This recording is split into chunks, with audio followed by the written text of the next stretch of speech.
ئێمە لە یەکەم ڕۆژەوە سەرکەوتون بە 25,000 ئینسان بە سیلاحی قورس بەو هەموو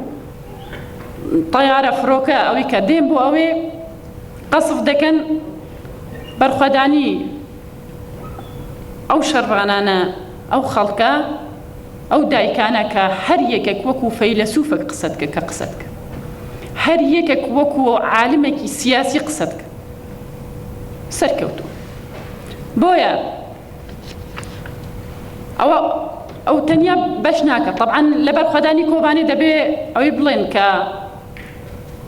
بەشێکی بەرخوادانی ئەوەی کە لەوێ دروست بە گرنگی هەیە بەشی تر ئەوەی کە بەدەنگ هاتنی گەل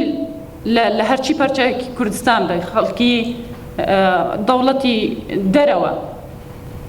دەبێ فشارێک زەختێک دروست بکەن لەسەر دنیا بۆ ئەوەی کە زەخت لەسەر تورکیا بکە کە ئەو هێریشانە ڕابوەستێن ئەگەر نە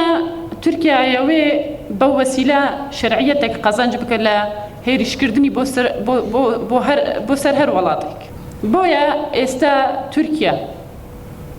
ئێمە پێمان وایە کە ڕۆژانی دوای خۆی ژیان دکات یعنی ئەو وەزعە ئیتر دەبێ کۆتایی پێبێ وەزعی تورکیا لە ناوخۆش زۆر خراپە هەمومان ئاگادارین کە کێشەی دەموقراسی لە تورکیا هەیە بۆ ئەوەی گۆڕانکاریەک لە تورکیا دروست ببە بۆ ئەوەی کە بتوانین بەڕاستی کۆتایی بە سیستەمی دەوڵەتی قەومی بێنن دەبێ ئیتر هەمومان بەدەنگ بین ئەمەی کە لە ئافرین ڕوودەداتەوە ئەمەوەی بە هەندێک ڕەقەم باسی بکەم یعنی ئەگەر لەوەی جوگرافیا و مەساحە سەیری بکەی ئافرین تەنها نزیکەی 4,000 کیلۆمەتری مربع دەوڵەتی تورکیا نزیکەی 800,000 کیلۆمەتری مربع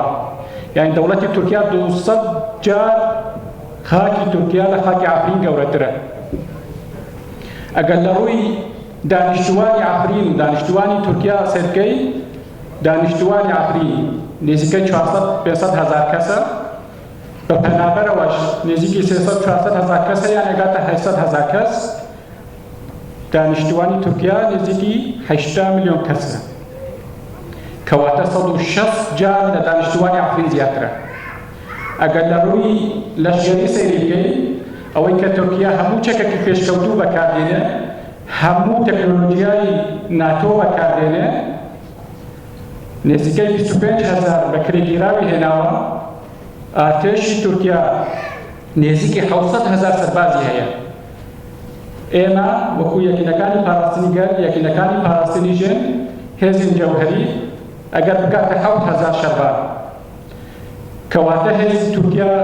بەلایەنکەوە 100 جار لە هێزی ئێمە زیاترە بەڵام لە ڕووی ئیرادە و حەق ئێمە بە 100,000 جار لەوان زیاترین ئێمە خاوەن ئیرادەین